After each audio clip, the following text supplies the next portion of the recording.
dias from Gracia. This is the Rorschach Spain update from the 8th of May, 2025. A quick summary of what's going down in Spain. Start this week with a blackout update. A week has passed since the nationwide power outage left over 50 million people without electricity across the Iberian Peninsula, and authorities are still unable to explain the exact cause. Despite early suspicions, lots of active measures supported by the fossil fuel lobby that linked the blackout to renewable energy. Sarah Aguson, the environmental transition minister, revealed that in spite of not knowing the cause of the outage, there were 3 distinct losses of power that contributed to the grid's complete shutdown, all of which have been traced to southwest Spain. The blackout had serious consequences with at least 7 deaths. Their causes are currently being investigated, but candle fires and faulty generators caused by the outage are probably responsible. The blackout also caused an estimated 400 million euros in temporary losses, which affected card transactions, online services, and ATM withdrawals. A little overwhelmed with the same old 40-hour work week? Well, Spain is set to reduce its standard work week to 37.5 hours under a new government bill approved on Tuesday the 6th, aimed at improving work-life balance and worker well-being. The measure, while originally proposed by left-wing Sumar party months ago and supported by major trade unions, will affect around 12 million private sector employees, particularly in retail, manufacturing, hospitality, and construction. Yolanda Díaz, the government's labor minister, described the change as a modernization of labor laws to make people a little happier, with expected benefits including increased productivity and fewer absentees. This change marks a major shift in labor law. The last time work hours were cut was in 1983, when the number was changed from 48 to 40. Next up, between Sunday the 4th and Monday the 5th, tens of thousands of passengers experienced major disruptions on high-speed rail network after a group of thieves stole signaling cables in 4 locations between Madrid and Sevilla. To add to the chaos, Renfe, the national rail operator, reported additional delays due to a train damaging the overhead power line. Both incidents left around 10,000 passengers stranded. Disruption came just days after the blackout.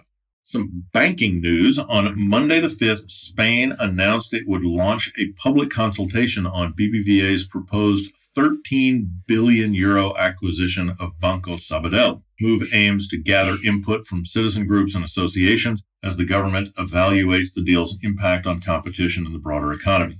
Though Spain's competition watchdog CNMC has approved the deal, the government remains concerned about potential job losses and reduced market competition. Under Spanish law, while the government cannot block the offer, it has the authority to approve or reject the merger following a cabinet review. The economy ministry now has 15 business days to escalate the deal for cabinet consideration, after which the government has a month to make the final decision. During a parliamentary session on Wednesday the 7th, President Pedro Sanchez said that Spain does not produce uranium, sparked controversy. While no uranium is currently extracted, significant reserves do exist, particularly in Salamanca in western Spain, home to one of Europe's largest uranium deposits. Retortillo mine project, led by Berkeley Minera, holds nearly 35 tons of uranium, enough to supply Spain's nuclear plants for 20 years. However, 2021 law promoted by Sanchez's government banned new permits for radioactive mineral extraction due to environmental and safety concerns. Critics, including energy experts and political opponents, argue that the ban was ideologically driven, whatever that means.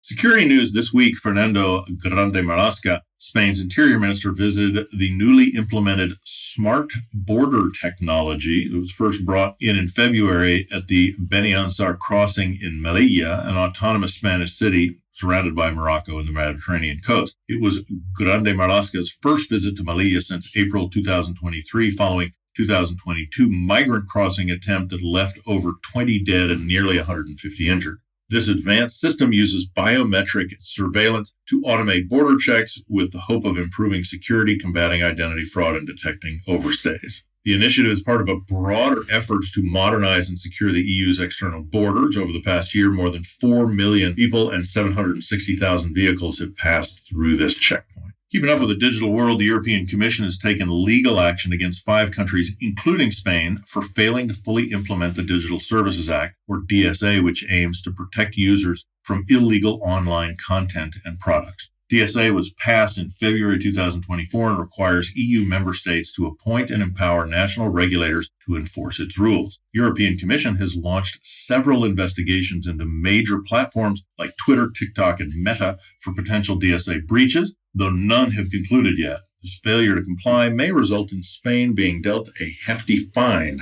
Energy news: Spain is set to revolutionize aviation with the world's first commercial solar plant that produces jet fuel directly from sunlight. Developed by Swiss company Synhelion, the facility in southern Spain will convert solar energy into aviation fuel, reducing the industry's carbon footprint, allegedly, which currently accounts for 3% of global emissions. Southern Spain is ideal for the initiative due to its high solar radiation and infrastructure already set up to harness the sun's power. Unlike traditional solar panels that generate electricity, this plant uses concentrated solar power to create fuel compatible with existing aircraft engines. The project aims to meet half of Europe's sustainable aviation fuel needs, with the ultimate goal of producing 1 million tons of solar jet fuel annually by 2033. Meanwhile, on Tuesday the 6th, a new customer service law was given the go-ahead by Spain's Ministry of Consumer Affairs, requiring companies to notify consumers at least 15 days in advance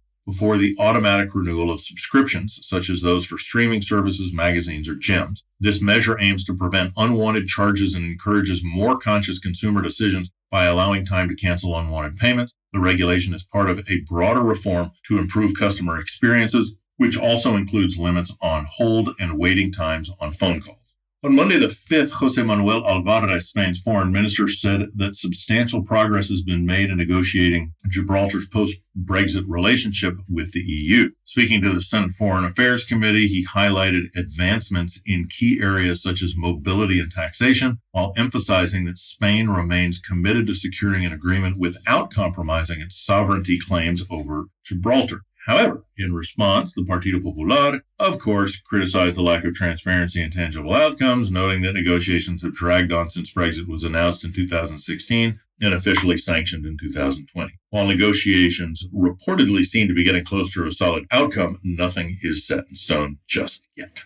What happens to an Olympic park after the games end? Question Barcelona has been asking since they built the Estadio Olímpico de Montjuïc for the 1992 Olympics. While the venue has mostly shifted to hosting concerts and entertainment events, a growing chorus is calling for change. Nearly 2,500 athletic supporters, including coaches, athletes, and journalists, have signed a letter this week by urging Barcelona's mayor to reopen the stadium for track and field. The group behind the campaign, Amics del Atleticisme en Pista, criticizes the lack of sports activity in a publicly funded Olympic facility. In the letter, the group is asking for at least 2 weeks each year to be dedicated to athletics, arguing that reviving sports in the venue is not only possible, but necessary for athletes, the public, and for the legacy of the stadium itself. Eurovision is right around the corner and Spain is ready to go. Spain's entry, Melody, has officially begun her Eurovision journey after arriving in Switzerland, where the 69th edition of the contest is being held. Since winning the Benidorm Fest just over 3 months ago, confidence in the Andaluz singer has been on the rise. The Eurovision Song Contest will go forward next week with the grand finale on Saturday, the 17th of May. And that's it for this week. Thanks for joining us. Remember, if you're listening to us on Spotify, you can leave comments in the episode. They're private. We won't publish them, so go crazy. Love to hear what you have to say. Stick something in there. Want us to get back to you? Just drop us an email. Hasta la próxima.